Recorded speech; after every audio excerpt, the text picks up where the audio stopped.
Hello Steve. Hello Jill.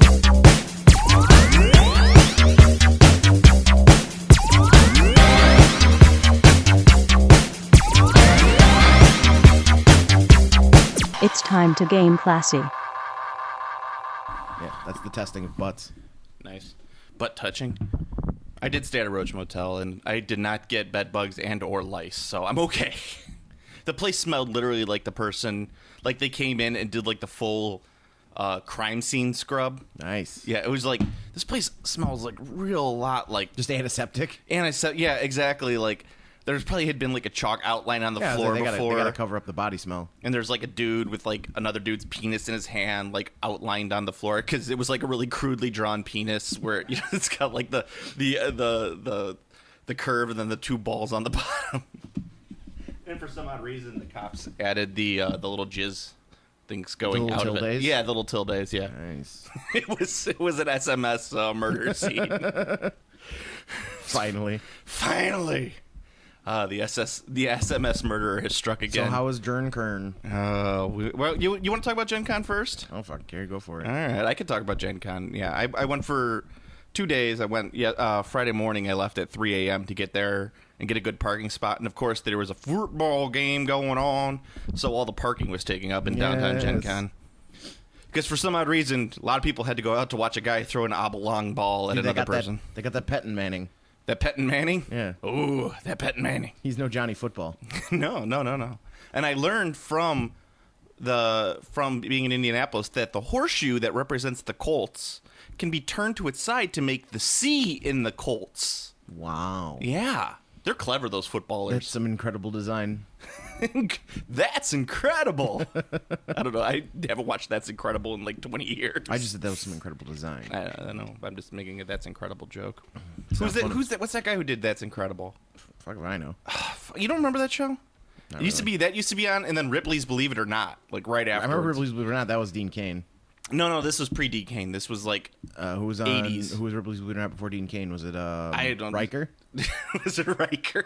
Riker was on some. No, it wasn't. He wasn't on Ripley's Believe It or Not. Riker's on a show like that, though. No, Riker was on that show where they would tell 4 stories and then like only one of them would be true. Right. That's right. It was. And it was like the true stories are not. Yeah, it's like, would you believe that's the truth? And then you'd be like, no, that's not the truth, Riker, you son of a bitch. Yep. You handsome son of a bitch. You handsome bastard. I don't need your fantasy women.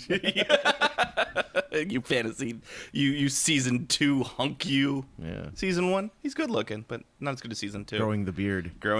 All right, so Gen Con. I'm sure like all of our listeners are like, oh, fucking Gen Con, yeah. Let's hear some Gen Con stories. It's not much to tell. This was a very I heard it was not a very exciting Gen Con this year. Oh no, it was. They had a lot of great shit out. Well, I mean, like if you got excited about it, that doesn't necessarily mean it was exciting. Well, I mean, this was. Let me first tell you, I was not excited about a lot of things. I went in there, I was not feeling it this year. I really didn't want to go, but I was like, fuck it, I'll get a motel room for like $40. You felt obligated to go? Yeah, I mean, like I have a podcast with a mildly successful podcast with That's pretty strong. I know. That's pretty strong. How about you just have a podcast? Yeah. I mean, I'm not pulling in Nerdist numbers, mind you, but I'm doing better than like some retro video game podcast. You mean Pat's Retro Video Game Review podcast? No, that's doing well. I'm just fucking. Pat gets so mad at me. It's like, what time is this? It's time for that. What time is it? It's time to troll Pat. It's all right, Pat. I got you a very. I told him I bought him a gift at Gen Con. I haven't told him what it is yet. Steve is looking at it right now. It's pretty shitty. Oh no, he's gonna love it though. No way, Pat's gonna be like, "Oh, okay, thanks, Joe." He would never tell you he didn't like it. No, Pat. Even if Pat's disappointed, he's like the nicest guy in the world. He'll tell you that he loves it. It's the greatest present ever. No, but I was like, it's $40 for a motel room.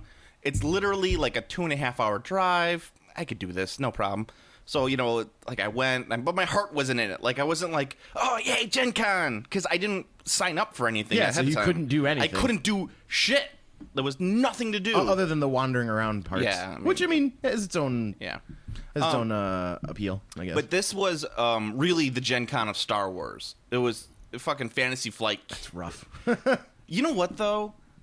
I love the original series. I love 4, 5, and 6. I don't care what anyone says about that. I know you're like, eh. Empire. Well, even New Hope and Empire and New Hope's pretty garbage. I love Jedi. But I was gonna go to Tosche Station to pick up some power converters. You know what though? In comparison to Anakin, that's fucking Shakespeare, man. That's fucking Hamlet. That doesn't matter. Just because you compare something to something far worse doesn't make the already bad thing better. Yes, it does. It actually does. It doesn't. It makes it infinite. It just makes the other thing worse. Yeah. It's like, this is bad. This is worse. Yeah. This thing remains bad, even though this thing is worse. Well, Fantasy Flight, the big thing that they had out was what is it, Armada? Is that what it's called? Yeah. With the Star Destroyers. That was gorgeous. The Doritos ships in space. Dun dun bum bum ba da ba dum bum bum ba da ba da dun da da da da dun. No, just maracas. But yeah, as I Their bold flavor is overwhelming our defenses. launch the Doritos and launch the Mountain Dew. Yeah, the Star Destroyers just giant Doritos that fire Mountain Dew. Yeah, I played a demo of it. It's very, very similar to Attack Wing.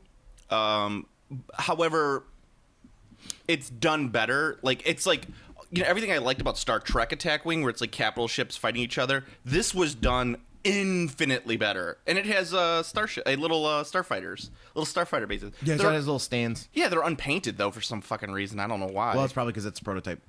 From what I hear, it's not. That's how they're going to come in the box. Oh, I don't know. I hope not. It looked like they were painted on the website, like even the little stand guys. Yeah, I looked at it on the website. They didn't look painted though. At least, but whatever. They had them at the Gen Con, and I was playing them. The system works a little different, like because you know how you have the little markers, like this guy's gonna move this way, and this guy's gonna move this way. You have like a stack thing in Attack Wing where it's like you set up your moves 3 turns ahead, so you know exactly what's gonna be moving, you know, in what order. So it's cool. I like it. Ever since I started playing Bolt Action, I've really liked non-I go you go ways of doing things. You know what I'm saying?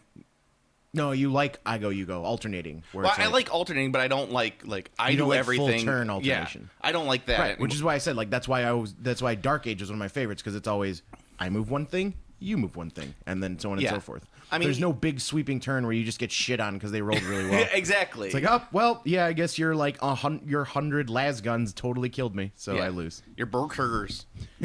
Oh no, bolters! Bolters. Yeah, but it was really cool. All the ships look fucking gorgeous. That fucking price tag on it is really high. I don't know how much it is. From what I saw, $100 retail. I don't think it'll matter. I don't think so either. But all the demo games that did they have Imperial Ass-ault?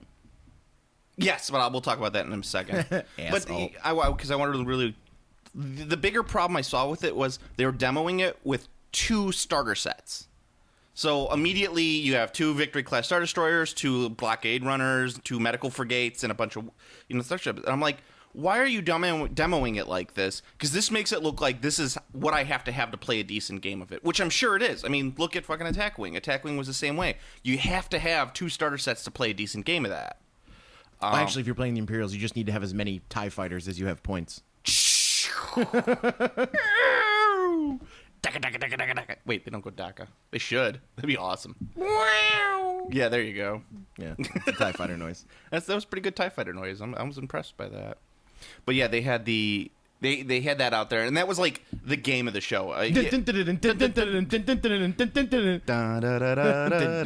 that at all while you were playing? Yes. Nice. Oh, I was doing all the music. I was doing it dun dun dun dun dun because I was playing Imperials. Because if you're gonna play that game, play the fucking Imperials. That's all it's gonna be. Is Imperials versus Imperials. Be like, and we've got yet another tournament. There's 22 players. We have 21 Imperials and 1 Rebel. I will play. He's just cosplaying as Lando Calrissian.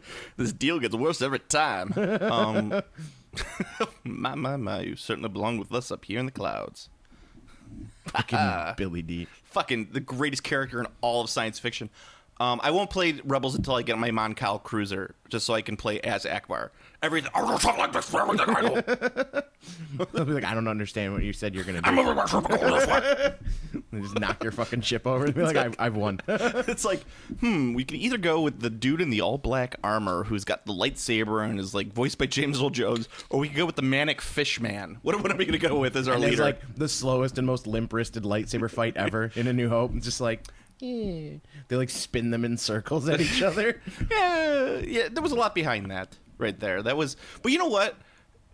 Going back and watching that in terms of the 1970s, it was decent. I mean, I'm not gonna like. It's not like it's fucking. You're gonna have Alec Guinness jumping around. It's fucking Alec Guinness. The dude was like 90 years old then. But yeah, aside from that, and David Prowse wasn't doing that much better anyway. But yeah, Rebel. That well, you didn't want to hurt that old man. Yes, I don't want to hurt the old man.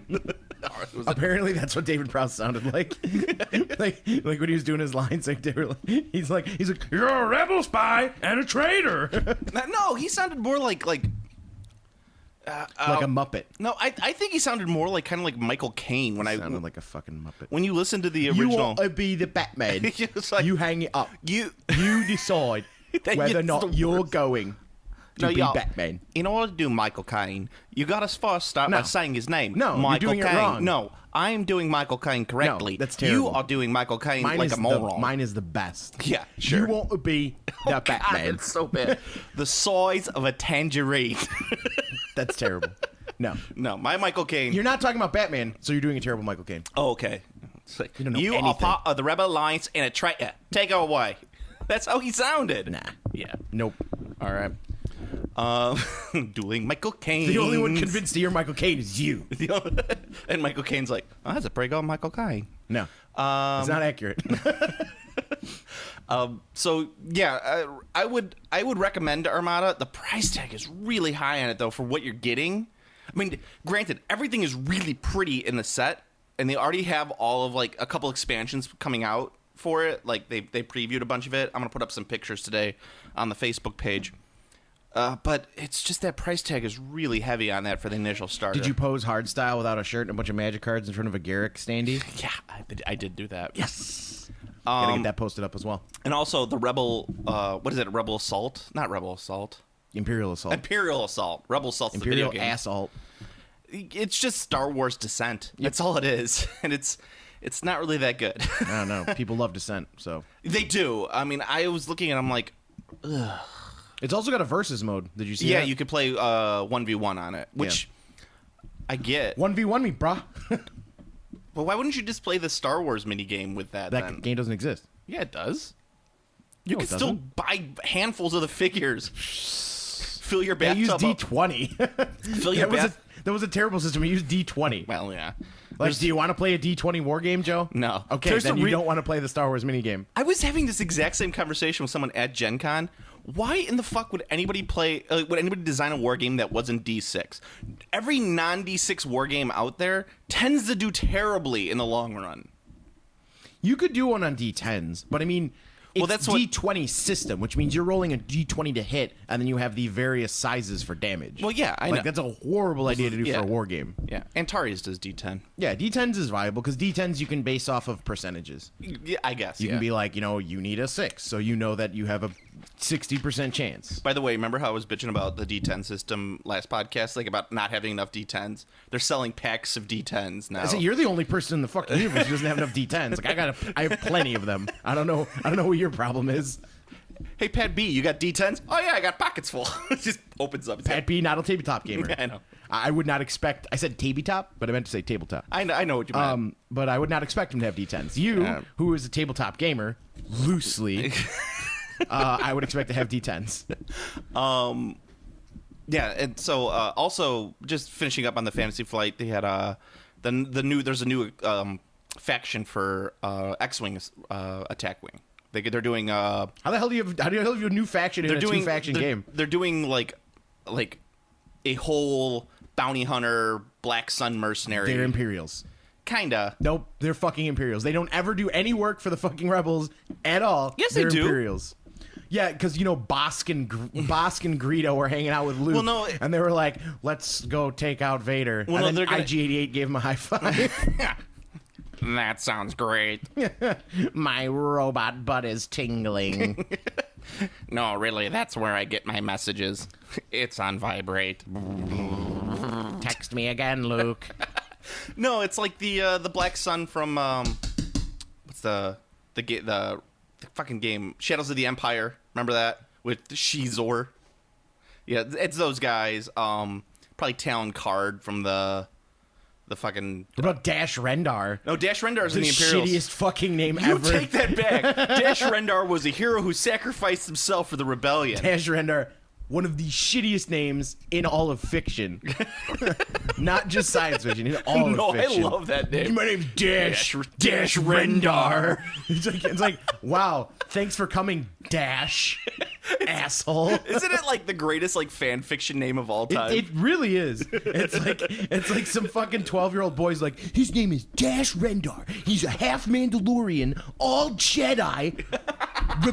Rebellion. He can defeat the Empire single-handedly, but he doesn't do it because he knows that Luke needs to grow as a person and become a stronger Jedi overall. But Dash Rendar totally could. So after he hijacked 3 super star destroyers and crashed them all into each other and then jumped out into space and flew around with his Mandalorian jetpack, throwing his lightsaber into TIE fighters, pulling them back to his hand. He then kissed and made out with 27 Princess Leias. Yeah. Twi'lek slave girls, Steve. Twi'lek slave Whatever. girls. Also, he dual wields lightsabers. No, double No, because he didn't have that back in the day. Well, no, this kid made it up. He made it up as the post staff. He's He like, do- yeah. No, everyone during the West End days, it was always about dual wielding lightsabers. It's like, no, you can't dual wield lightsabers for fuck's sake. There's no Jedis.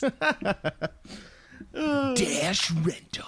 I remember actually, It's so bad. going back to the West End, there was one expansion where it was these crazy like fucking nobles would carry around lightsabers, but they weren't Force adept, so they would constantly be cutting off each other's arms and shit. I mean, from what I've seen of the Star Wars films, many Force adepts do cut off each other's. No, but I mean like their own hands and shit. Yeah. I was making a joke about fucking the dismemberment fetish that is like actually like fully encompassing Star Wars. Stump fucking. There's a dismemberment fetish. All I can say.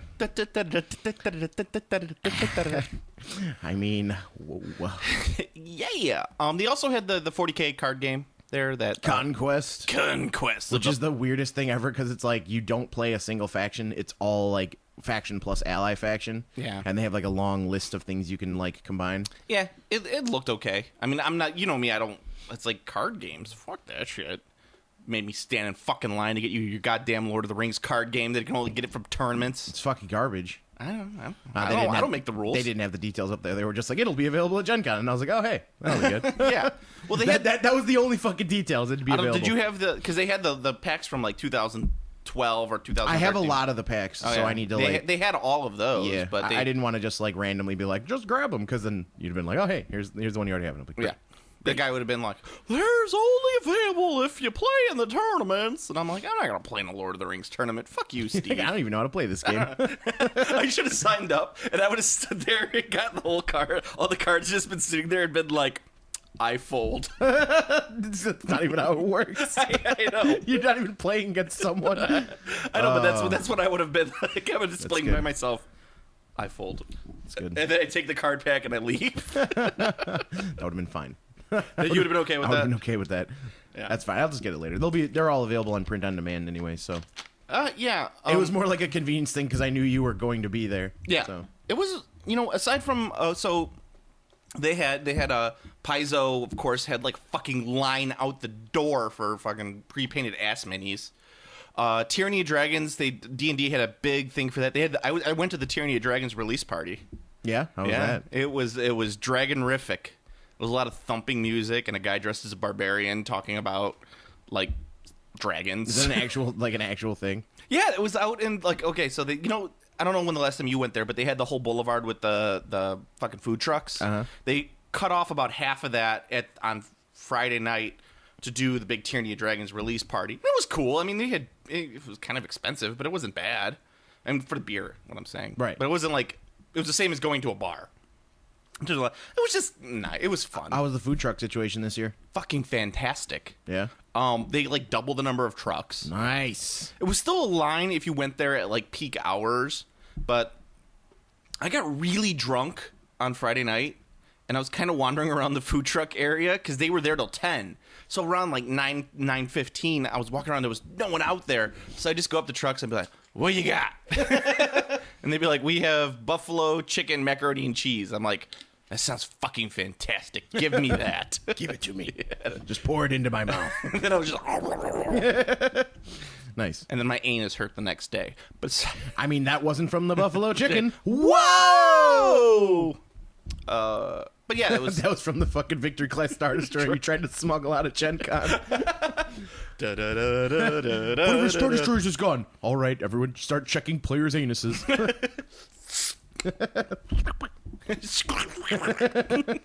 Nice. Oh man, but the BO factor was really bad this year. In all zones or in... Because traditionally, the smelliest part of Gen Con is the board game room. Because that's where all the, like, super old, crusty grognards sit. And they go there on Wednesday, park their ass in a seat, and don't leave that spot until they are kicked out. No, it was more like Nausicaa Valley of the Wind, where it was like a floating miasma that would just come and people would be like, "It's the miasma, run!" And they'd have You just to be walking around and you just get hit by the blast. And it's like you see everything just dying like around it, like fucking not Temple of Doom, Raiders style, just like, it's beautiful. Yeah, that was really, it was like pockets. It would literally, like, you'd be walking and then all of a sudden, like, phew, just hit you. And you'd be like, oh, fucking hell. What the hell is that? Yeah. All right, so that's an interesting shift, because normally the stank is contained at Gen Con. So now you're saying that there's no permeating stench. There's small clouds. It's roaming, kind of like The Last of Us, where it's like you go into a room and you're like, oh, look, you got to put your mask on. Yeah. All right. I saw Robotech there. They had the Robotech stuff there. You know, I of course I'm not going to stir up trouble. I'm not you. You'd be like, so Robotech figures suck, right? You know, I've just been like, how about that Kickstarter? Just walk by. Kickstarter. Just walk by. Yeah, that was. They had the stuff out there. I know, like, I get why people are upset by that. What about Wrath of Kings? No Wrath of Kings. I didn't see Wrath of Kings at all. They delayed it again, by the way. I don't know if you know that. I didn't. Yeah, with the Robotech, it's like, I get why people are mad about it. They don't want to put together like 20-piece models. They just don't. I mean, but that's something that I really like doing. So but that's not what it was supposed to be. I get that, and that's why I have a hard time like with people like this, because first of all, I never really cared about Robotech, and we've talked about this before. Robotech, I never cared about it as a kid. I didn't really care about it now. I had a Veritech fighter and one Rick figure, so yeah. Rick. Yeah, I never really cared about it. So, like, I look at it, I'm like, oh, I wouldn't mind putting together a couple of these things. But then again, like, people on the Kickstarter ordered like 5,000 of them. So, right, you know, putting together. And also, that's not what they ordered. You know, Yeah, I know, I get it. like if you ordered a bunch of Ewoks because you're scum, and they sent you a bunch of Jawas, Yep. you'd be pissed. These guys are not yub-yubs, they're Utinis. I don't need Utinis, I need yub-yubs. And you'd smack them off the table like Oh my a God. child. Okay. So I met up with the Ninja Division guys. They're great guys. Did you see Vendor Badge? I saw Vendor Badge. Nice. Did you remember to call him Vendor Badge? I did call him. I saw him at the bar, and I said, Vendor Badge! Yes. Like, Game Classy! So, but they're awesome, and in spite of you trashing their game on the podcast, which we did talk about... I love the miniatures. They were awesome, and they gave us a bunch of shit to give away on the podcast. So, Actual feces? yes, actual feces. Nice. They gave us the boxes for the Kickstarter exclusive figures. Oh, wow. They're making these available in December online. Oh, man, we got Sebastian Cross. I'm missing a box. It's probably in my car. Pretty still. sweet. We got Kisa. I think you might have knocked one out while you were there flipping it it is. over. All right, we got Kisa. Little cat girl action. We got One Shot. It's a steampunk-esque lady with a little Yeah, well, they're all the musket. They're all of the figures from what's it called? Relic Knights. Relic Knights. Yeah. Then we got a Calico Kate. Her bomb, little skull on it. And then we got Princess Malia. So for I'll take the princess. for these, I'll send them to the winner of this little contest we're gonna do. You're sending them all to one person? Damn, son, what a sweet prize. It is a sweet prize. So if you want to win these guys, they're great figures. I mean, these are fucking fantastic looking figures. I think the figures are great. That was the one comment I made when I was shitting all over the game. I was like, but you know what? Those models are pretty great. What I would this is what the contest is. Email me at joe@planetarbitrary.com one thing that Steve has been absolutely fucking wrong about on the podcast. Oh, look at you getting all salty. Joe's really feeling the fact that people favor me. Oh, we favor Steve. Just the vocal minority. Whenever you got to tell yourself to sleep at night. That's right. Actually, I never really get salty about anything, but the one guy was like, when I posted like going to Adepticon, if I'm not back in 48 hours, get revenge or whatever, or avenge my death. And someone was like, it's okay, we could go on without you and just Steve. I'm like, yeah, good luck with that. Yes. Steve doing a podcast. I should record a podcast. I'm going to play some video games instead. I would never record. Exactly. Ever. I was like, that made me laugh. I'm like, yeah, good luck with that. I guess if you had a heart attack and left your recording equipment here, like if you died right now, you fell over, I would shuffle your corpse outside, and then I would be able to record because Yeah. I'd still have the recording equipment. And now you're like, how do I put this on the internet? And you'd be like, podcast to the internet. Did it work? I am an internet master. I'll have you know. Okay. But yeah, so email me, joe@planetarbitrary.com. Something Steve has been wrong about on the podcast, whether it's about a game, whether it's about his terrible taste in movies.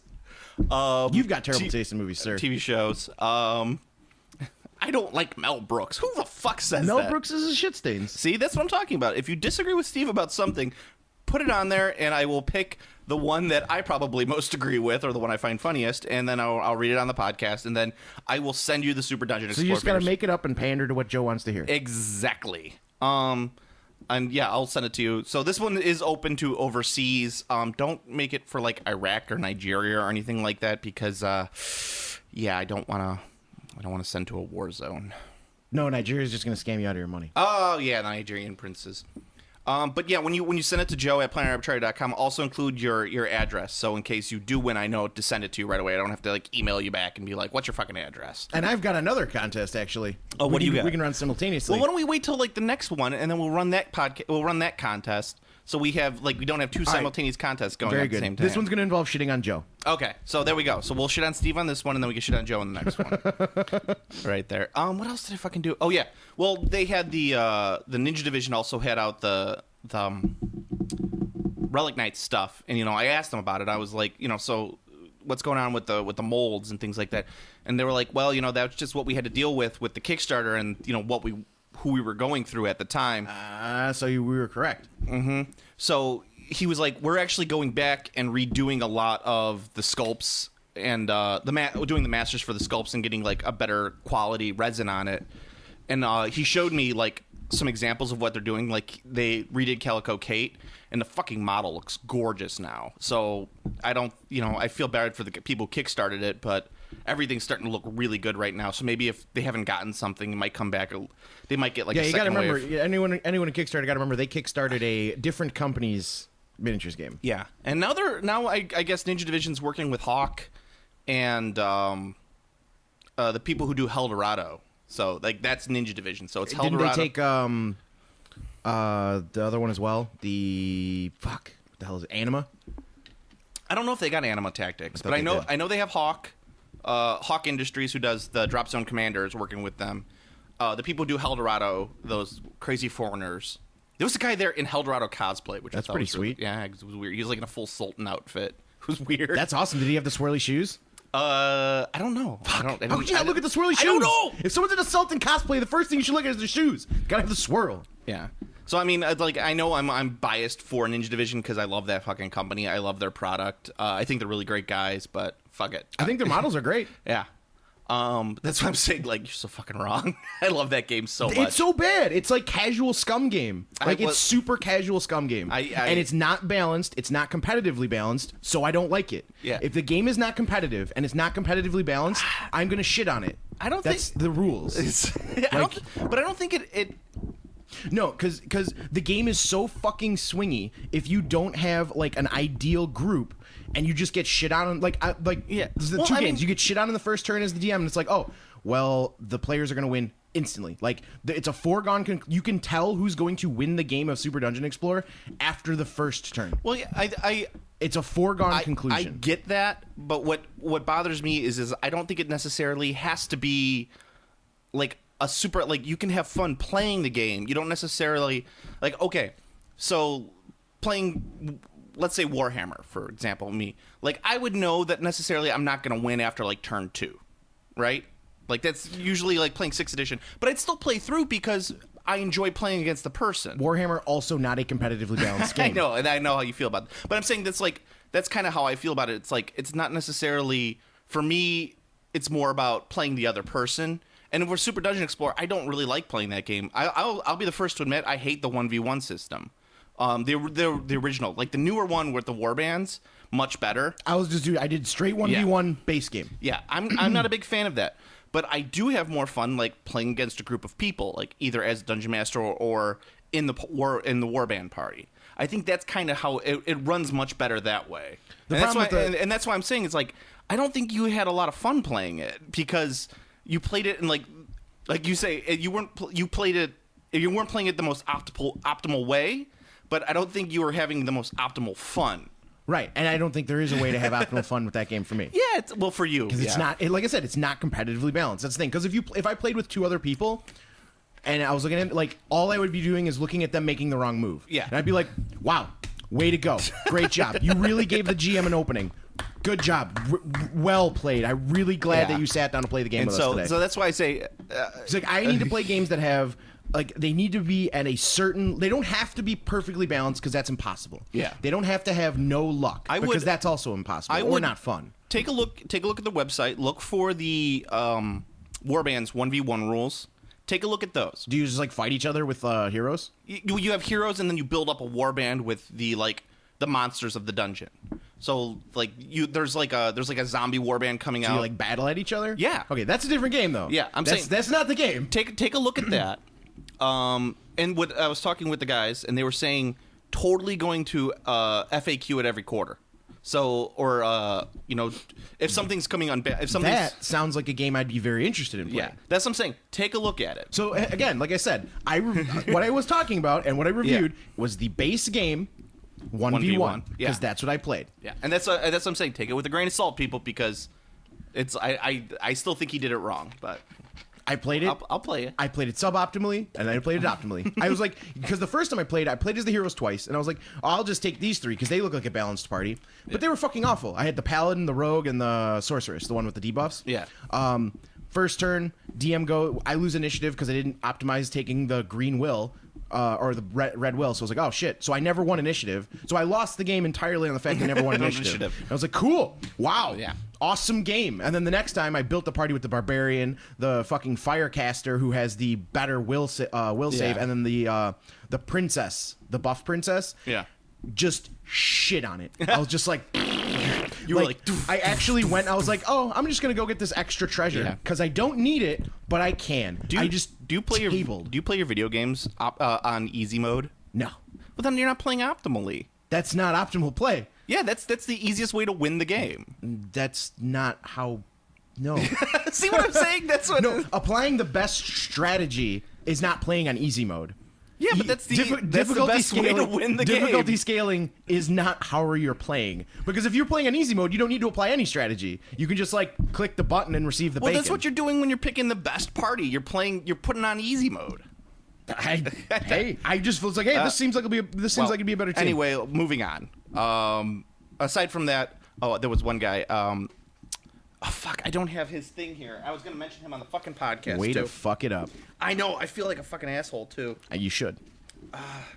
He did some... Is this it? What the fuck is this? Oh, that's comic. That's C2E2 shit. Is that your instructions on how to get that dildo out of you? Yes. Fuck. I hope he emails me because he does laser cut terrain. And he was over at the Warstore booth. But we were talking, afterwards at a bar. And I was saying, like, so what are you playing right now? And he was like, oh, Malifaux. And I'm like, oh, Malifaux, you know how I like to play that? I put all the figures on the table and swipe them into the garbage. And he looked at me like, like literally he made that gasp. And I was like, oh, shit, I got to remember I'm not talking to like the fans of the podcast. You know, some people like get upset when I talk like that. See? And that's what Yeah. you were like when I said Mel Brooks sucked. I just the bravery levels you have are so. I just don't see how you think it's funny. bravery, You think so- you the problem with you is you're so influenced by outside opinion because you like if everyone says something's good, you're very likely to say it's good. But how was I influenced by that when I started watching Mel Brooks when I was like 6? It's like the person who introduced me was my dad to like Blazing Saddles and Young Frankenstein. I remember see, watching like I'll give you Blazing Saddles because it's got lots of fart jokes. So like a little That's kid, when I was a little kid. Little kid It was, would be like, hysterical. entertained by that. But like Young Frankenstein is so unbelievably bad. That was the first Mel Brooks movie I saw. I hated that, and I was a kid when I saw it. I hated that movie so hard. I was able to carry that universal hatred of Mel Brooks from the time I was a child Yeah. to now. I don't quite get it. And I still think Young Frankenstein's genius. I even saw the Broadway musical. I don't know what to tell you, man. Yeah. I liked Monty Python when I was a kid. Yeah, I love Monty Python now. I liked Monty Python and the Holy Grail. That's what I liked. I Yeah. hated Young Frankenstein. I liked Monty Python. Yeah. Do you still like Monty Python? Yeah. I don't talk about it too much because it's one of those things where it's like it's so just like permeated. You don't need to talk about it. Like everybody knows. I still think nerds can claim Monty Python as opposed to like. Not even about claiming it. Just like I don't want to hear someone fucking spouting off the lines that yeah. I've heard for 30 years. Like, Yeah. yeah, I know. Yes, they're the knights who say knee. That's Yeah. great. He's a shrubber. Yep. Mm-hmm. Yeah. God damn it. Yeah. Why did I do this? I'll give you Holy Grail is a little overdone. I mean, I played the Monty Python and the Holy Grail card game back did in the too. day. That was a great game. That game was hilarious. That game was fucking fantastic. Yeah, that was a super fun game. Sir, draw your own knight or whatever the fuck it was. Sir, not appearing in this film. That's pretty bad. But I mean, the good thing about Monty Python, as opposed to like, I know, let's say you're universally hated you're hated Doctor Who. Okay, Doctor Who is loved by so many people right now that it's not even like you can't even call it like nerds love Doctor Who. Everyone loves Doctor Who. And that's interesting to me because like Doctor Who from like a Western standpoint, like here in the States-os, like was non-existent. Like nobody ever talked about that shit. Yeah, really. well- The older folks did. Yeah, well, that's hardcore nerds did. Yeah, That's And what I'm then saying is it like exploded like recently, which is interesting to me. yeah. Well, that's what I'm saying is like, well, I mean, the whole nerd culture exploded recently. That's true. So I blame the Big Bang Theory. I blame the fucking internet is what I do. Because you don't really have this till like 04, 05 when like people really started getting broadband internet. And now all of a sudden like everyone's like, I like Doctor Who too. I like Star Wars. Like, you know what? When I was fucking growing up in 1993, 94, I never went out and said, I love Star Wars. You know why? Because I'd get the shit beat out of me. And that's just partly where I grew up. But I mean, now it's like, hey, who here in this room likes Star Wars? Oh, I like Star Wars. I like Star Wars. I like Star Wars. Because people don't have that fear anymore of growing up with it. That's why I have issues with Hardwick and the Nerdist podcast, because he's like, nerd culture is all about being accepting of other people. It's like, no, nerd culture is about hiding what you love. Nerd culture is about oppression. Exactly. It is. It's like, you don't realize that I had to hide all of my nerdiness for a long time. It's why I married someone who's not really nerdy. Like my wife, like she's nerdy about a lot of things, like knitting and watching the Outlander TV show. Outlander! It's like Outlander! I keep calling it Highlander, and she gets mad at me. Just call it Outlander. Outlander! The Sean Connery vehicle. Oh, there's what the fuck is it? There's a movie called Outlander. Yeah, it Sean Connery? Is it Sean Connery? Yeah. Oh, maybe. I just remember there's a guy who's just like, Outlander! It's like Calling him out. I get confused because I think of him in the Zardoz outfit. The red Zardoz stripe, with the yeah. fucking red panties. Yeah. Yes, that's classic Connery. But I'm sitting. Yeah, it's like when I was growing up, it was like, don't tell people you like this because they'll think you are weird. And I'm like, okay, and that stayed with me for years and years and years, which is even till now. Like, yes, I have the podcast and I have the internet and I'm able to give an outlet to it, but I don't wear my nerdiness on my sleeve. Aside from now, I'm wearing a Venture Brothers t-shirt, but it's not like I'm wearing an Earthbound t-shirt, so I've got some nerdiness going. But if I'm walking around like, let's say, you know, downtown Chicago and I see someone wearing a Venture Brothers t-shirt, I don't go, hey, nice fucking t-shirt, because I'm like.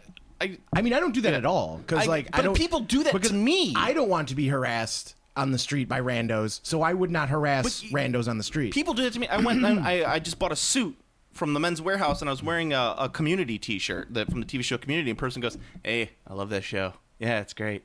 I'm like, The Magician! I'm just like, come on. You don't need to comment on my T-shirt. I know Community's great. That's why I'm wearing a fucking T-shirt that says I like Community. I wouldn't wear a T-shirt for a show I hate. You will never see me wearing a Bazinga T-shirt. Yes, because that's super trash. Which I'm glad that we came into that because I could curtail it to a lot of fucking people at Gen Con were wearing Bazinga T-shirts. Yep. Yeah, they don't. I guess they just deny the fact that they're being made fun of. Yeah. That's all it is. And the interesting about it's funny we talk about nerddom. I kind of was reverse when I came up when I was a kid because like the nerdy things I got into first were just like universally like cool, like aliens. Like I loved aliens. Like like the one of the like so Ghostbusters because like I was talking to my friend who was like oh fucking talking about the new Ninja Turtles movie and he's just like oh fucking Michael Bay is gonna fucking shit all over it and I'm just like the Turtles have been shit on it like a million times. Yeah. And I was never big on the Turtles when I was a kid. Like, at that age group, I liked Ghostbusters. Like, people who had the Ninja Turtles toys, I had the Ghostbusters toys. Because I had the Ghostbusters cartoon. It's the jam. Like, that's what I liked. So, I was never big on the Turtles. I liked Ghostbusters and Transformers. Yeah. And that was it. And then, like, before I liked Star Wars, I liked the 20th Century Fox Aliens. Yeah. So, like, Ripley and, Alien 1 and Predator. Get off of her, you bitch. Predator. Yeah. That's how I got into it. And then, like, another thing with comedy, too. Like, when I first watched comedy movies, like, I don't actually like most comedy movies. Because it's funny, you were like, well, it sucks. And it was like, I actually hate majority of comedies. Like, I do not like comedic films. I find a lot of them terrible. With exception, Laurel and Hardy. The fucking jam. Laurel and Hardy. I mean, I like Laurel and Hardy, too. But I'm like, I like all those older ones. I like watching fucking Marx Brothers and... Yeah, the Marx Brothers are pretty good. So I guess I like retro comedy. Like yeah, I get whatever, but I mean, yeah, I think we could take one thing away from this conversation. It's that the Big Bang sucks. Absolutely, Yeah. we can definitively agree that the Big Bang Theory is awful. Speaking of which, speaking of two things that you hate, I listened to the free Drist audiobooks that were downloaded from Dritz de Werden. Because it's read by a bunch of celebrities. Yeah, I saw that. And actually, like, how'd Ice-T do? Was it good? It's pretty good. I mean, his pronunciation of a lot of things is bad, but I'm like, I don't expect a lot of people to be able to pronounce Mesobaranzan and Dritz de Werden and all those other fuckers. Fucking Johnny Grudgehammer and Johnny Grudgehammer.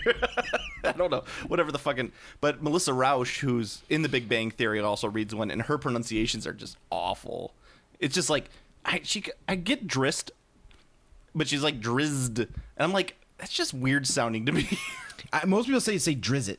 If you just look at it, they say Drizzit. Yeah. It's supposed to be Dritzt, but it's like Drizzit works. Yeah, like that seems to be like the most common. Like Drizzit. Yeah. But I mean, most of them are pretty good. I think I've called him Drizzit before too. So. Drizzit. Drizzit do. He's a Uerden? He's a poop character, so I don't really care if I like offend anyone by mispronouncing his poop name. For me, like, yeah, I agree with you. Drist is not a great character. He's Katana Guy. He is the officially licensed Dungeons and Dragons Katana Guy. I'm not going to argue with that. I mean, like, I like him because he's... I'm going against the culture of my evil people. I am a good, lawful good dark elf. I think that's... And I'm dual-wielding immaculate katana blades. And I have a panther ally. I think what I don't like about him is he's lawful good, but he's like he tries to be badass lawful good. And it's like... Anytime I meet anybody who's trying to be badass, it's just like, fucking hell, you're just trying too hard. He's an obvious tryhard. That's exactly what it is. He's an obvious tryhard. It's like, come on, man, have a little fun. Like, that's why I like, what's the other Dark Elf character? I don't know if you know that series well, but like Jalaxor, I think that's his name. I read one Dritz book, and that was fucking enough. As I say, I read them, and, I read Drow the Underdark and Drift's Guide to the Mesmerism. And fucking R.A. Salvatore's boner for like 60-page sword fights is really R.A. Salvatore is just like, come on, dude, get it. It's a fucking sword fight. It doesn't need to be 60 pages. I don't know. Would this be controversial if I said R.A. Salvatore is not a really good writer? He's not. Right, but whatever. The audiobook was fun. So first of all, it was free. So and if you like audiobooks, it's a no-brainer there. Yeah, I love audiobooks. Yeah, I do too. And it was read by a bunch of celebrities, and most of them are pretty good. Like Tom Felton, the guy who does Draco Malfoy, does one. Nice. His accent's pretty thick, though, so it's kind of hard to understand what he's saying a lot of times. And then, but one of the better ones was Churlish. it's Churlish. Churlish. I can't think of like. There was a couple that were pretty good. Danny Pooties, I think, was the The best. fuck's Danny Pooty? That's He's- a fucking hilarious name. He's Danny Pooty. He's Indian. Pooty. He's from a community. You know, if I eat too many beans, I get Pooty. He's from a Community, the TV show. I know you never watched it, so that's why it's like I realized once I said it, it's like, oh well, Steve doesn't know who this fucker is. Is he the He's the Indian guy. Raj? Abed. Abed? Yeah, Why did I say Raj? because he's from The Big Bang Theory. Ah, okay. Asshole. But yeah, so I don't know. I didn't have much else to say about Gen Con. Gen Corn. Gen Con. Gen Corn. Gen Con is the place you want to go. Someone mentioned about cosplay. Gen Con is the place you want to go when There's you like a lot of fucking cosplay there. Yeah. And superheroes too, from what I saw. Yeah. Well, Gen Con's the place you want to go if you want to see your favorite character in real life fatter than they normally are. That's the place to go to see it. So. Yeah. Steve's just That's, nodding. that's how you're gonna Yeah. play. That's how you're gonna play it. I mean, I don't need to see, fat versions of my favorite characters. I'd never seen a fat dark elf till I went to Gen Con. So, there you go. Man. I hate fucking, like, I'm the worst person to ask about. It, All right, you could just end your statement. I'm the worst person. You can end your statement. I'm the worst person in the world when it comes to cosplay because if cosplay belongs in, it's like there needs to be like a cosplay corral, like a big fucking like fenced in area that all the cosplayers go to, and they can all take pictures of themselves, and people can take pictures of them like they're at a fucking zoo. I don't need that on the floor when I'm trying to get from point A to point B to buy shit, and I want to stop because some asshole has to take a picture of some dude dressed up as a steampunk. I don't need that. This coming from a historical gamer is whew, I'm just saying. You're the bottom of the barrel when it comes to gaming. Historical gamers are the definitive worst gamers. So I don't think you got too much ground to stand on judging other people's hobbies. No, fuck you. Cosplay is the worst. Bottom of the No. I said historical gamers are the bottom of gaming. Okay. They're the bottom barrel of gaming. So I said because you're coming from the bottom barrel, you don't have a lot of ground to stand on. What's the pinnacle? What's the pinnacle? The pinnacle of gaming? Yeah. Ooh. People role playing well in their own home. Okay. That is the there we pinnacle. go. But it's because you know why? Because it's like a fucking unicorn. You're never gonna see it. Nope. I hate cosplay. But that's the thing is like Gen Con. But you know, cosplay is fun, right? Like people want to have fun and dress in a costume. People and go want to out. be whores and have people take pictures of them and be like, look at me, look at me. Indianapolis Convention Center is huge and there's giant hallways. Go if you're gonna be in cosplay, go out into the hallway and wander around there and let people take pictures of you. Do not be on the fucking But I mean, floor. people have to go and see your face while you're walking around. Yeah. So like, you can't. But no one's taking pictures of me. Yeah, because they're terrified. I'm not like the Patterson Bigfoot film where I'm just walking down the convention center and someone's like fucking taking pictures of me. That's not happening. I don't interrupt anybody else's good time. No one's interrupting your time. Oh, they are. Because I'm walking down the hall, I'm walking down the fucking halls, and I got to stop because some asshole's taking a picture of fat Darth Vader. Well, that's your fault for stopping.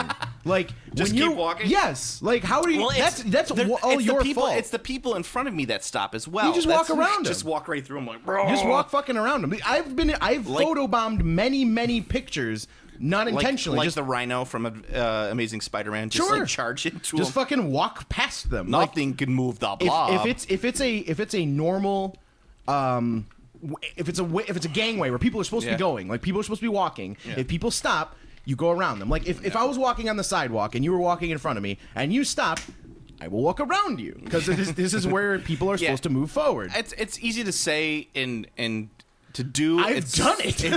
It's harder to do in practice. I fucking hate cosplay. You just got to get the chutzpah and just fucking Chutzpah. do it. Yeah.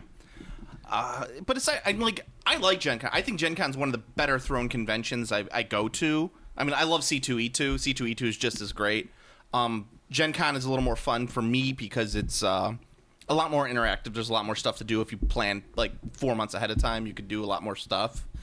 But yeah, it's like that's just the one thing that always bugs me. It's only on Saturdays though that you have to deal with it. They don't really do a lot of cosplay on Fridays and Thursdays. Does this all come from like your deep like injury when someone really made fun of your Dash Rendar cosplay super hard? Don't make fun of my Dash Rendar cosplay. Fucking knew it. When Han Solo was frozen in carbonite, They and have the the Empire Han Strikes Solo knockoff. there had to be someone who took his place.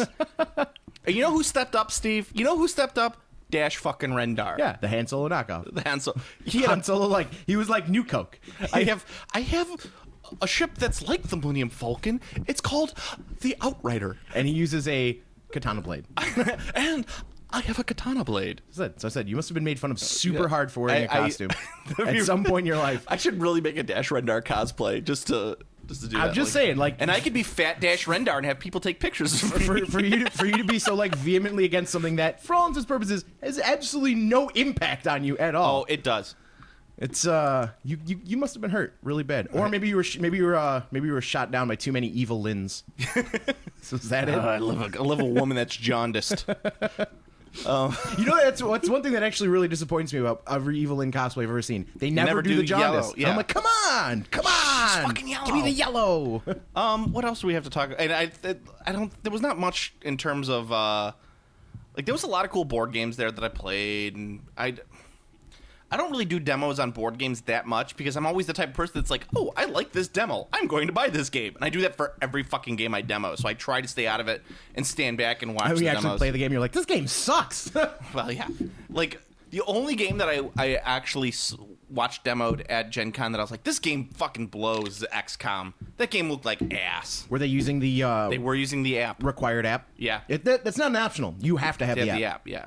I was just like, I didn't know XCOM deserved a board game. People really XCOM's huge, actually. Well, I know it's huge, but I didn't know it deserved a board game. There's a Gears of War board game, so Yeah, and no one fucking plays it. but it sold when Yeah, it came out. it People did. fucking bought it. Well, yeah, so. because they're fucking Gears of War, man. Chainsaw gun. Butt sex. They're like Space Marines. I mean, they have chainsaw guns. Yeah, so there exactly. you go. I saw one group of people playing the Gears of War board game in the Hall H or whatever, called B or C or whatever the one is. I mean, it could have been a good game, but from what I heard, it's actually pretty ass. It is. I played it. It's ass. The biggest issue I had with XCOM, when I heard there was an app for it, I said, oh, that's pretty cool. And then I heard the app was mandatory, and I'm like, that's fucking stupid. Yeah. Because I want to buy a board game or a video game. I don't want to buy both. I don't want both at the same time. I completely agree with But you. if it was an extra accessory, like, hey, you can also use this app to make your game even more exciting, that'd be fine. Yeah. But the fact that it's mandatory really pisses me off. No, I completely agree. Because that means if your particular device isn't compatible with their software, you can't play it until you get a device that's compatible with the software.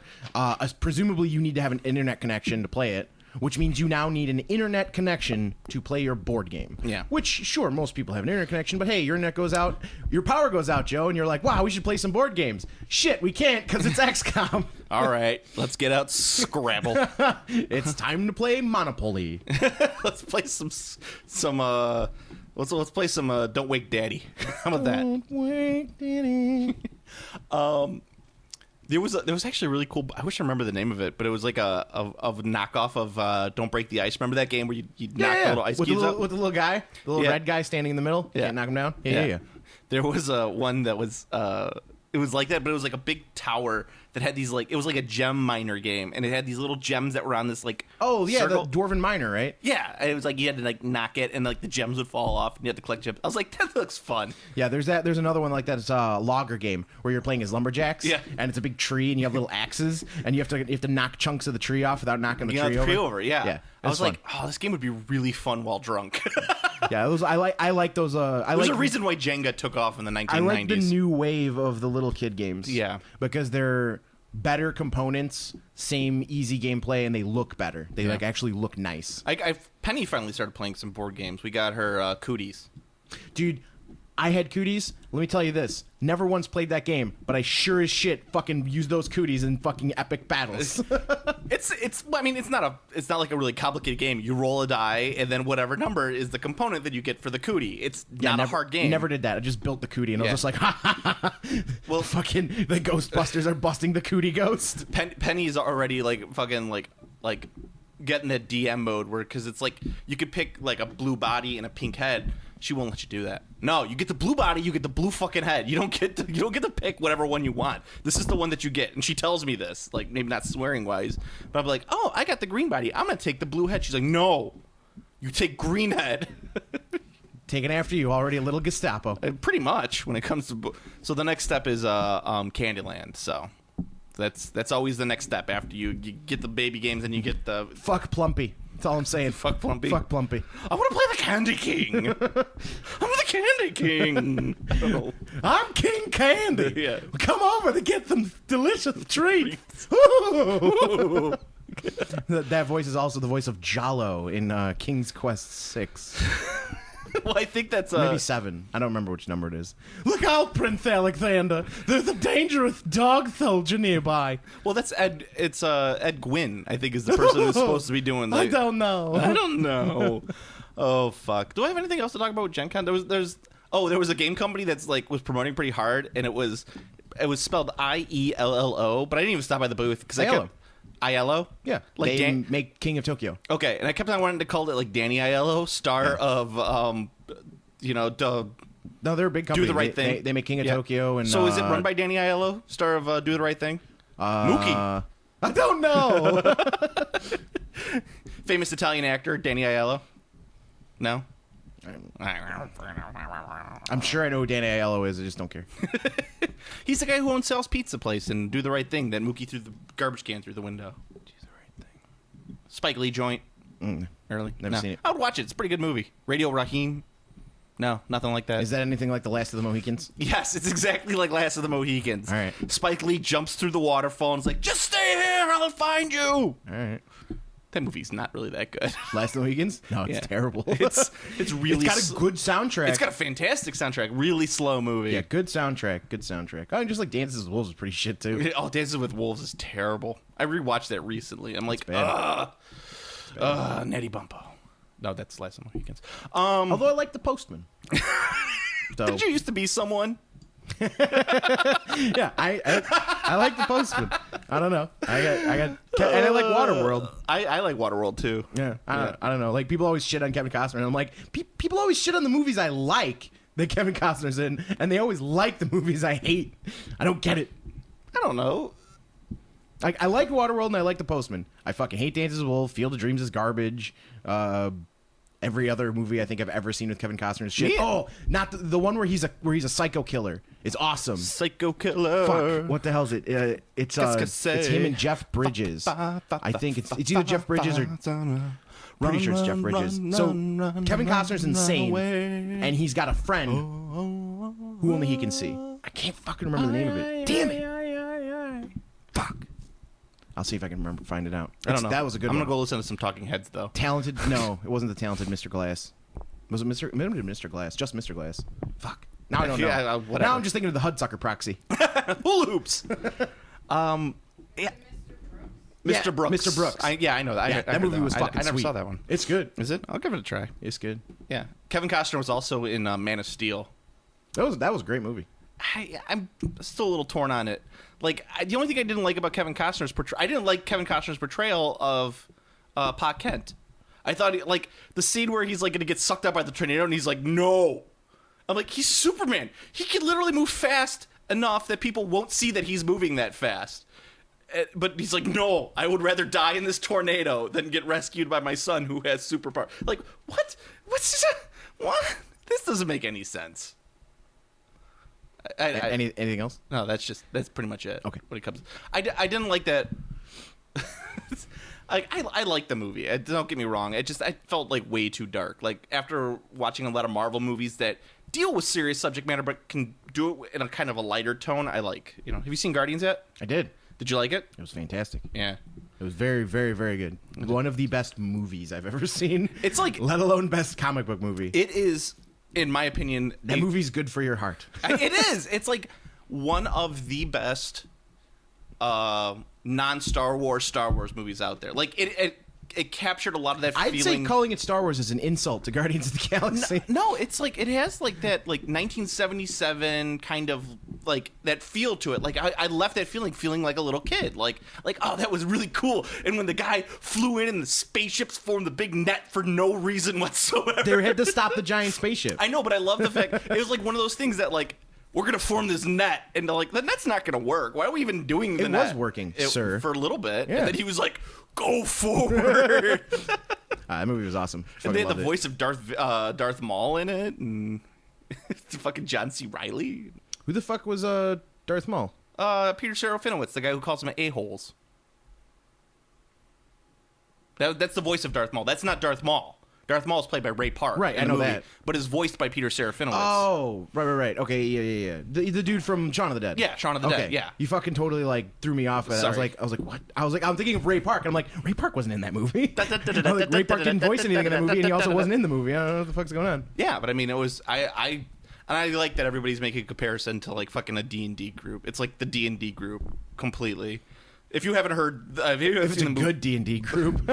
No. A good D&D group is like the fucking... No, what did I say? They're like the Sasquatch. You'll never see them. Yeah, They're you'll always never out of focus. Well, Cliff pointed... Cliff, he listens to the podcast. He was talking about how it's... The Guardians... the Avengers is the group that you want. Guardians of the Galaxy is the group that you get. So that makes sense to me. I don't know. Just like... you know, you have a guy who's like, dude, my character... talking raccoon. And then Steve's just like, fuck, no! You don't get to be a talking raccoon. Yeah, it's the character I drew up. He's like, it's a choice in the book. I'm like, fuck, it is a choice in the book. Shit. The other guy's like, I could be a tree? I'm gonna be a tree. No, you can't be a tree. No, it says here I can be a tree. And all I say is, I am Groot. God damn it! You just like throw the shit off the table. Yeah, but they would have to make it fun somehow. Yeah, because the movie was fun. And that's normally troll D&D groups suck. Yeah. And they're just like awful. And they're not fun. I would be I made the comment that I'd be like Drax the Destroyer and be like, but dude, my guy's tough enough. I'm gonna take on the big bad. We're just gonna go to his castle and I'm gonna call him down and I'm gonna fight him right now. Nothing would go over my head. I would catch it. My reflexes are too fast. Yeah, so good. I love that movie. I thought it was probably one of my favorite movies of the last 2 years. I'm actually going to buy it on Blu-ray. I'd say one of my favorite movies all time. Like, I wouldn't go that far. It's so fucking good. But you know, I loved it. Loved it. It's really sad that of my favorite movies of the last 2 years, the top two are Marvel movies, like that and Captain America 2. What about the Desolation of Smaug? That's Smaug. Smaug. I like that movie too. That movie's awesome. Yeah. Take that, listeners. We're going in a barrel down the river, and it's awesome. And I got an X, and I'm all CG. They weren't CG. But you see everyone in our fucking audience going, no! Like rending their skin, going, yeah, barrels, river! Barrel Rider. It wasn't in the book! Button Lady. Button Lady? Yeah, there was at the Battle of Five Armies San Diego panel, this like lady in like a million like Tolkien buttons is like, before I ask my question, Benedict Cumberbatch, could you say Button Lady in Smaug's voice? And he just like looks at her and they all kind of look at Benedict and he just goes, Button Lady. That's fairly humorous. You are a Cumberbitch. So do I have any other gaming stuff to talk about? Nagash. I don't know. You don't have anything good. You don't have anything good to contribute to the discussion. Oh, Mumra, the ever no! living. You said one that was much better than that. It was Skullgash the Everskulling. Yeah, that was a good one. Skullgash, And I was like, yes. the Everskulling. So fucking terrible. He's got a million spinal cords. Yeah. Why does he have that many spinal cords, Steve? Why is he gigantic? Steve, I don't know that Why either. is he fucking gigantic? Like, the first Nagash was gigantic because that dude was like, here's some shit model I've been sculpting. And they're like, we love it. He had the pointy skull hat. Yeah, we'll take it. It was a pointy hat made of skulls. Dude, his fucking, like, whatever. It's so... and you know what? I was looking forward to that model. Were you really? Well, I got the Undead for Kings of War. Oh, so that's true. Yeah, I was like, this model might actually be, fucking sweet. Yeah. Because I have the Wit King on foot for one of my heroes. Yeah. Because it's a sweet model. It is a nice model. And I was like, maybe this will be a cool, like, Necromancer model or something. Nope. I just don't understand. Nope, that's not what happened. Well, I mean, the reason why they made it gigantic was so that they could make it plastic. And expensive. They didn't want... If it was smaller, they would probably made it in Poopcast, but not Poopcast, because they don't call it Poopcast anymore. Yeah, they call it high-quality resin. but it's still poop cat. Is it? I thought they passed it to Forge World. I don't know. I ain't gonna fucking touch it. I heard they passed that to Forge World, and that's why like most of the Finecast models aren't available on the anywhere except for the website now. Yeah, who the fuck knows? Well, they're not available anywhere because all the stores closed. Well, I mean, like local retailers. I know. I didn't mean Games Workshop stores, which yes are all closing. I meant like a local retailer. But I mean, what's the fucking point of a model that big? I mean, it's 1,000 points. Yeah, what? It's 1,000-point fucking model. Who is going to buy that? People who really like the giant Skelebones. I don't know. He makes a. You know what? He would actually probably be pretty good for. I actually have a legit use for him. They never made a bone giant. They never made a plastic bone giant. No, they never made a plastic for bone. Tomb Kings. Yeah. So he would probably make an excellent bone giant for your Tomb Kings army because he's got the Egyptian kind of look that the Tomb Kings have. But if he costs, let's say, $60, you could just go buy a metal bone giant for your Tomb Kings for probably $20 less. True. Depending on how much he costs, that might or may not be a good idea. There are, 13 armies in Warhammer Fantasy? I think there might be more. I don't know. There's a lot. Let's just say 13 armies right off the bat, because that's the number that comes in my head. 13 armies for Warhammer Fantasy. 1/13 uses that figure. Vampire counts. If you're trying to make money with Warhammer Fantasy, don't put out a figure for vampire counts that even people who play vampire counts are probably not going to buy, because the majority of them have the old, who sculpted it? Andy Chambers? Gary Morley. Gary Morley fucking one that people don't like, and I was like, fuck it, I have it, I'm just going to use it. I already have it. Yeah. And so, like, the newer players are going to buy it. So, like, maybe half of the people who play Vampire counts. So, 1/26 the amount of players who play Warhammer Fantasy, if it was evenly divided, would buy that figure. And possibly a Tomb Kings player, if there's any left. Possibly a Tomb Kings player, but let's face it. That's the 14th army that I'm not including in this. Yes, because nobody plays them. Nobody plays it except you. No. You did at one point. When I played them, I got them to a point where they were very good. Yeah. And Four Tomb Scorpion, 2 Bone Giant. You're the worst human being on the planet. Dude, I beat fucking Tzeentch demons with that army. I was so fucking excited about that. I was like, yes! And it's like... And plus, that was Storm of Chaos meta, dude. Yeah. You can't give me any shit. I was playing Tomb Kings in the Storm of Chaos meta. I was playing Tomb Kings in the Storm of Chaos, man. You haven't seen what I've seen. And the fucking... Because they're coming out with... Skinks with a 4+! Because they're coming out with the 9th edition soon, so who the fuck knows? Pretty much the way I look at it as well. Okay, did I missing anything? Anything crazy Kickstarter-wise? There's the Dungeon Crawl Kickstarter for Mantic. Boop. They had Dwarf that, King Dungeon. Yeah, they had that at Gen Con. They were previewing it. Looked okay. Those figures are really cool. They were nice. The undead are awesome looking. I'm not... I shit on Mantic's figures a lot, and, it's not completely unjustified. The figures aren't great, but they're newer good. stuff's really good. But the Dead newer Zone and this stuff, like their sculpts are actually awesome. Their sculpts are getting much better, and so I'm not complaining about it. It looked okay. It's a dungeon crawl. I already have the dungeon crawl I like to play with. I always feel like everybody needs at least one dungeon crawl that they play. Like, this is my dungeon crawl game. I don't need another dungeon crawl in my life. You can pick one. Talisman, Descent, Super Dungeon Explorer, this one, Dwarf King's Hold. Yeah. Because you could have been playing the older ones, because the new one's Dwarf King Dungeon. You could play, not Talisman, Hero Quest. Yep, Hero Quest. Not Battle Lore. Dungeon, there's Dungeon Lore. But then, there's a bunch of them out there. So if you just find the one you want to play, and you play that one. If you want to get into a dungeon crawl, I suggest Super Dungeon Explorer just because it's much more fun than a lot of dungeon crawls. It's got great figures.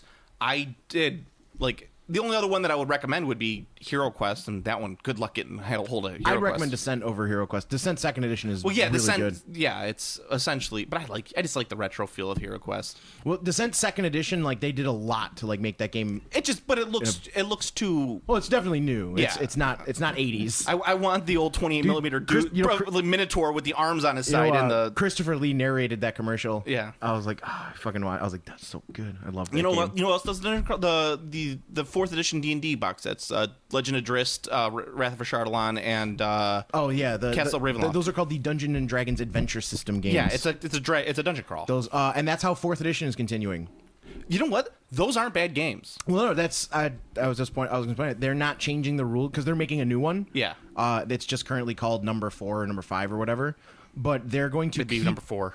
They're going to because there's a Chardalon, Dritz, Ravenloft, and Well, Ravenloft's the first one. They did a Chardalon, so there's then 4. Drist. This will be number 4. Yeah. I like those games. I They're think going to keep all of the rules the same, and those use 4th edition as their engine. Yeah. And for turns out 4th edition, pretty fucking good for a board game. Oh, it's great for a board game. And you know what else? It's like you get the unpainted versions of the shittily painted figures that you get. It's true. In the other. And the sculpts are actually pretty good. Yeah, all those sculpts are great. It's just the paint jobs that drive me fucking up the There's wall. no paint job. Yeah. Oh, we're way over right now, but I have one last thing from Gen Con. It's a special Gen Con podcast. I sat there and watched the Dungeons and Dragons Attack Wing game being played. I didn't get to play it. I watched it being played. No. No. But you didn't get a chance to play it. I didn't get a chance to play it. No. You have to at least try it before you shit on it. Okay, so I've played Attack Wing before. I've played Star Wars. I played Star Trek. And now I've demoed Armada. What about the ground troops? Did they use the ground troops? They did not use the ground troops. That's because how could you not use it? That's so fucking stupid. Why wouldn't you have the demo with like the big thing that your game has? Like that's a huge thing in that game. Well, okay, part of what I don't like, it's. I mean, I know it's going to use the same fucking movement systems as like X-wing and shit. Yeah, but I want to know how the fucking ground troops are going to play. It just. Okay, so there's 4 Attack Wing games out here right now. If you're not including Wings of War or whatever other games out there that use that. Nobody system. cares about Wings of War, even though it's the system that everyone loves now. The systems have been bounced around more than your mom. What? Did you mean my mom or our listeners' moms? Well, put both. More than Hamish's mom. So there we go. That would have been better. Okay, sorry. So You really fucked it up. I did, but the Apologize. I'm sorry, Hamish. I'm sorry about that. But there's the if you have a choice between those 4 systems, right now Armada looks like it is the best. It's taken the people in Fantasy Flight actually looked at the game and said, "Oh, this works, and this works. Let's do this. Let's tighten this up. Let's give it this aspect of it." And now it's like the fucking one of the best games out there. One of the best spaceship games I've ever played in my life. And I've played a lot of spaceship games. I love spaceship games. I played Babylon 5 Call to Arms. I love that game. Are you excited about the Babylon 5 reboot? Babylon 5. They're doing a movie version. Babylon 5. Babylon 5. We don't need girls when we've got the Babylon 5 collectible card game. It's fucking. But the Attack Wing. First of all, it's just a rehash of everything else. Right. So it's like that's to be expected, though. Okay. So it's like so this is the 4th version of this game that's coming out, and I could play these other games. So it's just like it's a matter of IP. The figures are awful. Really? They are awful. Well, first of all, they're the WizKids D&D figures. They're fucking dragons. How can they be that bad? They fucked up painting dragons, Steve. Wow. It's a gold dragon, Steve. How do you expect them to paint it? Spray it gold and fucking wash it brown. Oh, you're half right.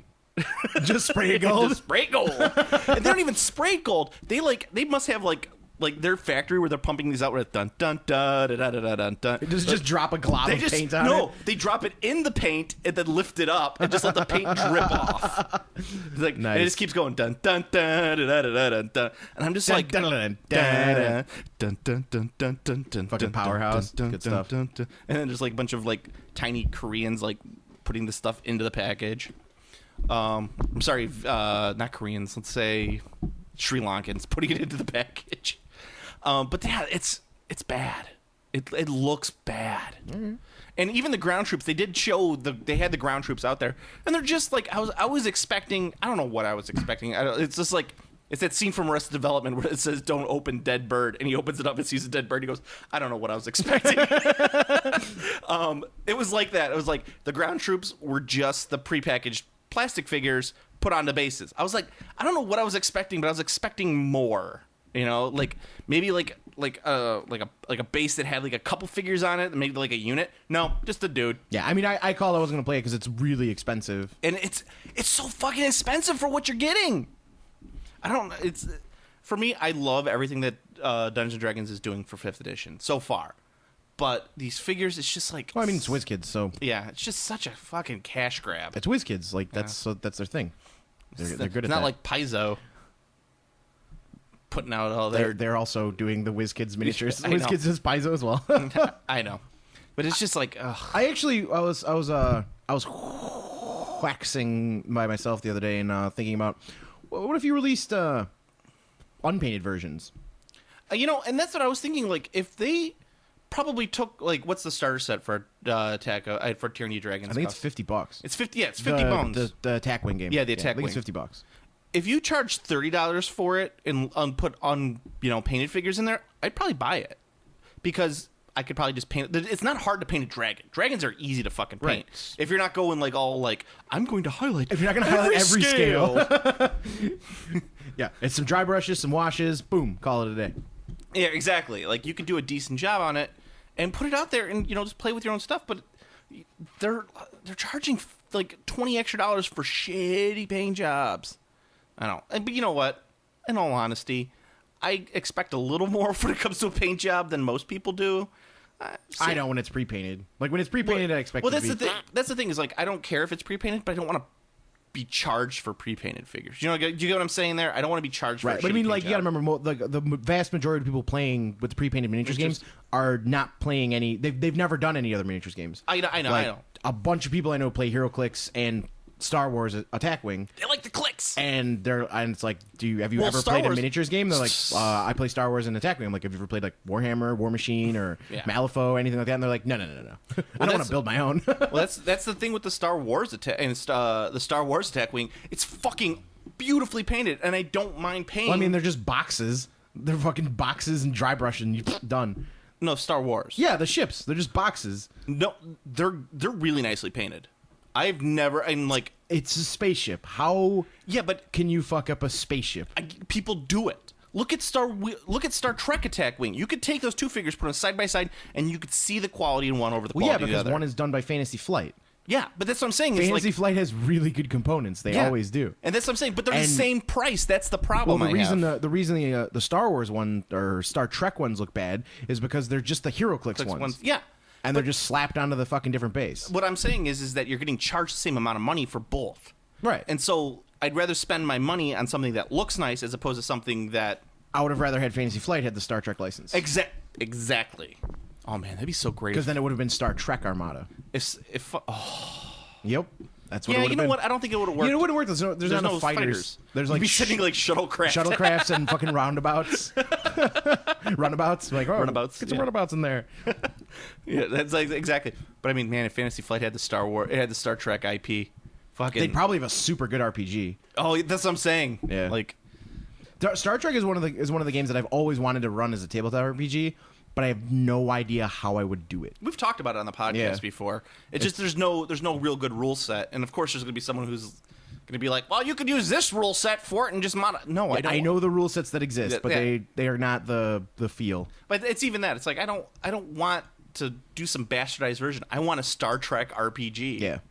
Fucking hey. Anyway, so we're way over. Do we have anything else that we want to talk about? I don't think so. Skullgash.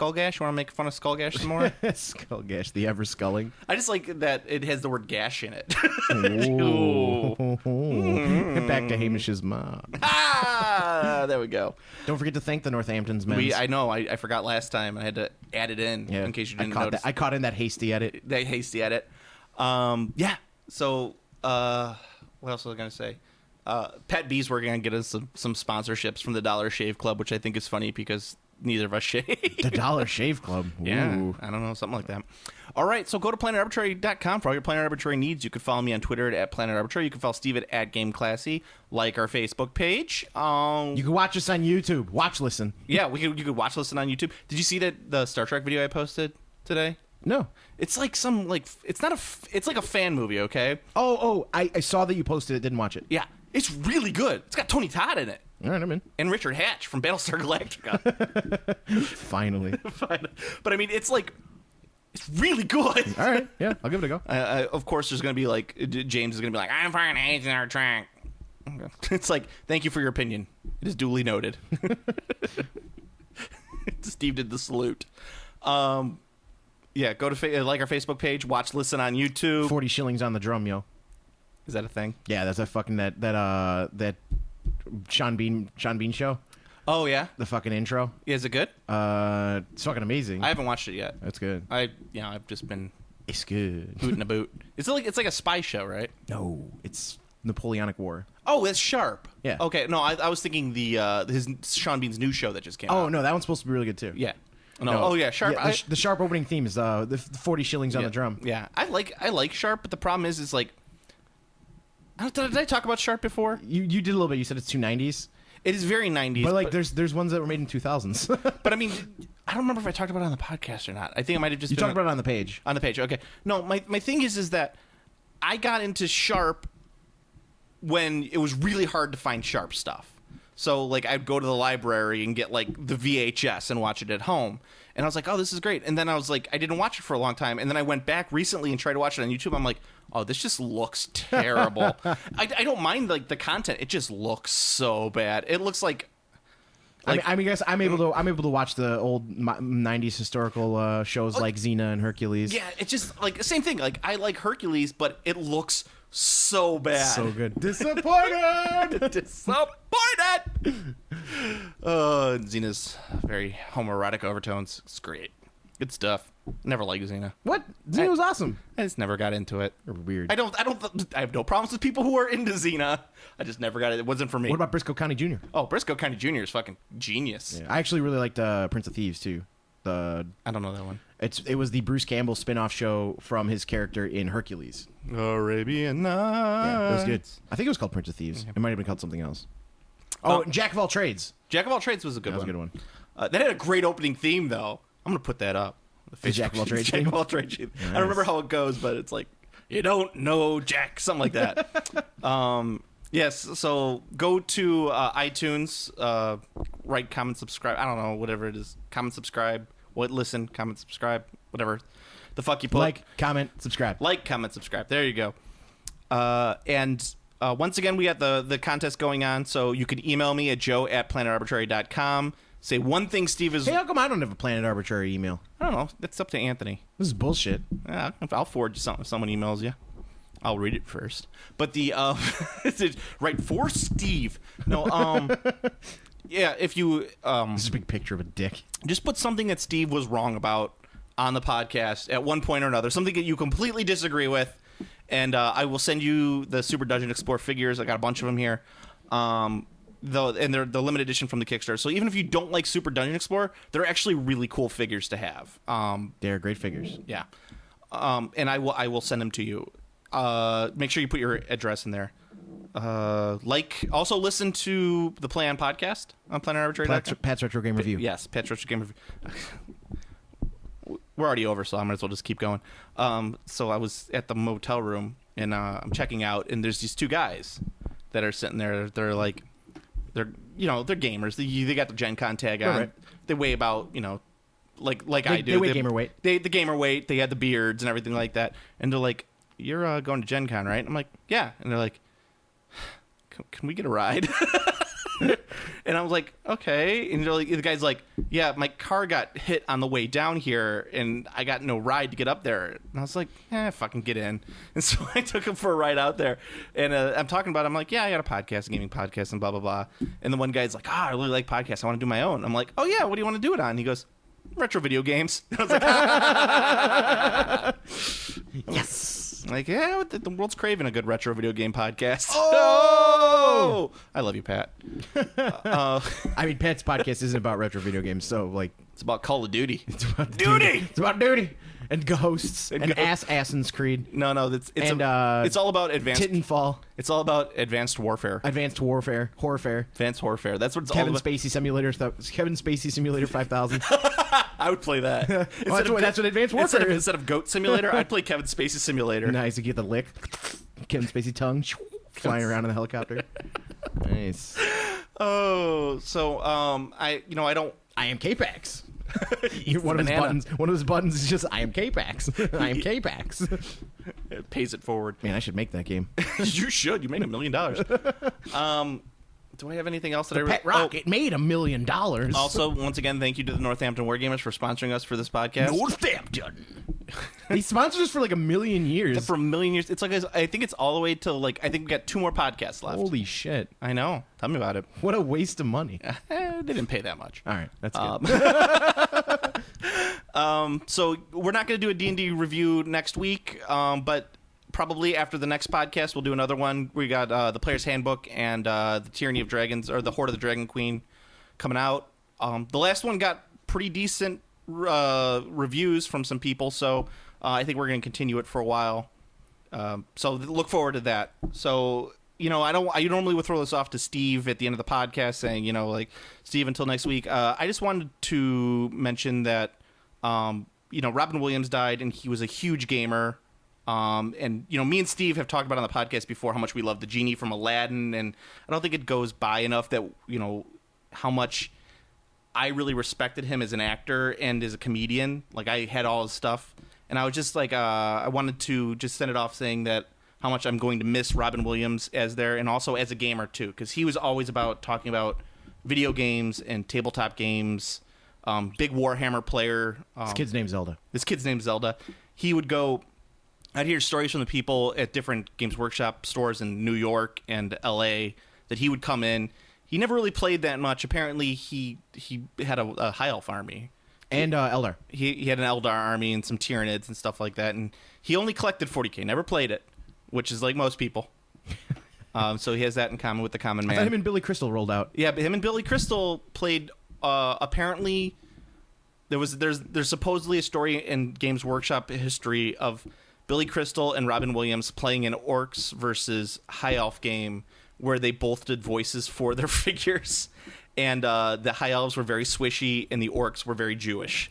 So, and that's the type of stuff that I'm probably going to miss the most about, because you don't really hear about that shit too much, and it's really it affected me a lot. I think I don't normally get affected by celebrity deaths. I'm like, oh, that sucks. But this one hit me, mainly because I think how much his comedy style affected me. It's like that's how I kind of build my stuff off, the very manic, all over the place type stuff, genie from Aladdin type thing. So I wanted to end the podcast on a very low note and depress everyone again. So, but I just wanted to say how much I'm going to miss Robin Williams. I don't know if you have any thoughts about that. Your favorite game is terrible. My favorite game is terrible. No, listeners. Your favorite game is terrible. All right. So, yeah.